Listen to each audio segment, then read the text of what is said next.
So, while we're in chatting mode, I want to tell you a little story, if that's okay. We mentioned that I spent some time in China. I was actually there for almost 3 years.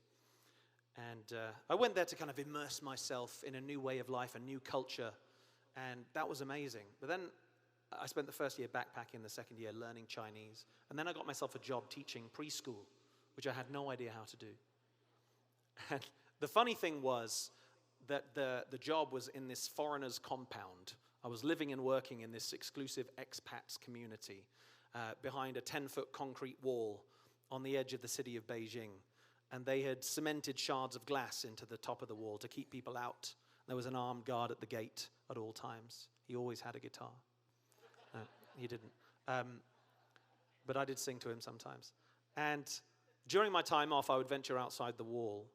Because from my balcony, I could see beyond the wall, there was this kind of industrial wasteland that had been carved up into these tiny little strips of farms that had been settled by some of these poorest migrants from the most remote corners of China. They'd come to Beijing to try and make a better living at the big city market. And the very first person I introduced myself to when I went a-wandering, he said his name was Mr. Liao. He was about this tall. He was wearing one of those blue linen Maui-era jackets. He had a kind of weather-beaten face and hands. I couldn't tell how old he was, but he had a wife and a teenage son. And I asked if I could help him with his work. He was hoeing away at his cucumber patch. And he insisted that I come inside to his house. It was more of a shack, really. He'd clearly built it himself. And stay for dinner. I just had dinner, but I couldn't refuse this generous hospitality. So we sat down in this tiny little shack around a rickety table. And they brought out all the food in the house. There was a side of pork smoking in the rafters. There was a bucket of mung beans fermenting under the counter. And rice, of course. And then for dessert, a cold chicken's foot each. Which is a little hard to get down when you're already full. But we had a great laugh. Despite the language barrier, there was a lot of sign language going on. We had a great laugh, and they sent me home with bags full of vegetables from their tiny little farm. And every time I went back to visit, the same thing would happen. I'd try to help him with his work. He'd make me sit down and eat and send me home with vegetables. We became good friends. But I haven't been back for 15 years, and the last time I saw them, they really weren't doing well. I often think of them, and I wrote this song to tell a bit of their story, and it's simply called Mr. Liao. I'm going to sing it for you now. I'm sorry to say this song is all true.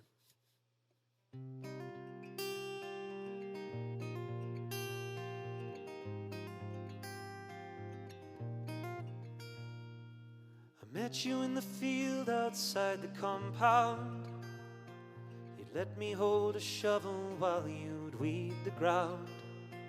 I tried to ask you in my broken Chinese, would you teach me something about farming, please?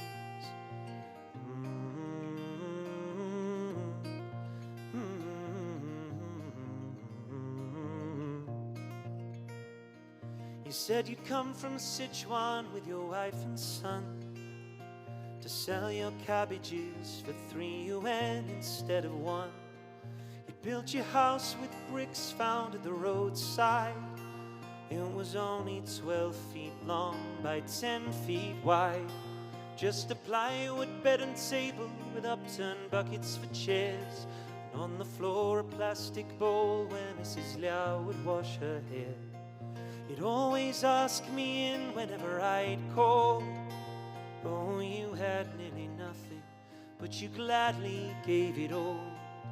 Oh, Mr. Liao, I wonder where you are now. I wonder where you are now.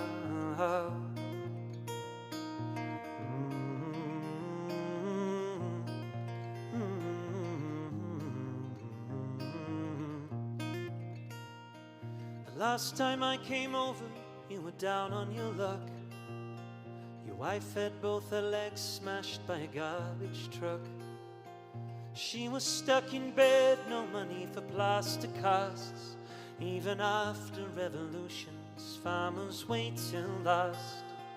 I asked about your boy, who started to cry since he'd been locked up for riding a moped without a license. trying to get to market just to sell the veg. Oh, his mama used to do it when she had good legs. Oh, Mr. Liao, I wonder where you are now. I wonder where you are now. I brought along my teacher friend for you to meet. He sat us down to eat dessert of chicken's feet. And as we crunched the toes and chewed the skin, I thought, this is the kindest place I've ever been. And oh, Mr. Liao, I wonder where you are now. I wonder where you are now. You were one in a billion or two. Oh, now when will the world give a chance to people like you? Good people like you.